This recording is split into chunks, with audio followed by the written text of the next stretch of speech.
ناس ناس ناس ناس ناس ناس ما يريد. فريق شباب أطلس خنيفرة يضع له مكانا ضمن قسم الصفوة بعد موسم ماراثوني بالقسم الثاني، ليتأكد رسميا تواجده بالبطولة الوطنية الاحترافية الموسم القادم بعد الفوز خارج ميدانه على النادي المكناسي الجريح بهدف لا شيء برسم منافسات الدورة 29 من بطولة القسم الوطني الثاني.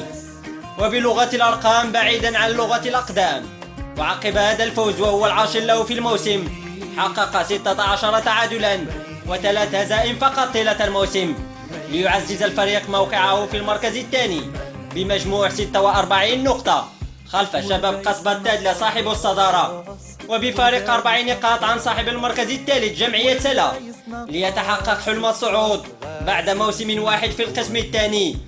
ولأن ليس لكل سقوط نهاية، أكتفي برائعة الفنان الراحل رويشة بين الحقيقة والخيال وبين اليأس والأمل، لأن أمل الشباب للالتحاق بالقسم الأول تحقق بعد موسم ماراثوني بالقسم الثاني.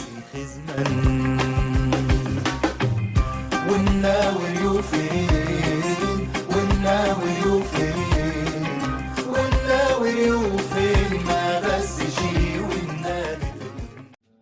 الحقيقة والخيال بين اليأس والأمل، الحقيقة والخيال بين اليأس والأمل. شدينا رحال شدينا رحال مسافات مسافات مسافات مسافات ولا أجل ولا أجل ولا أجل ولا أجل. بين اليأس والأمل، بين الحقيقة والخيال، بين اليأس والأمل. شدينا الرحال شدينا الرحال ومسافات مسافات ومسافات مسافات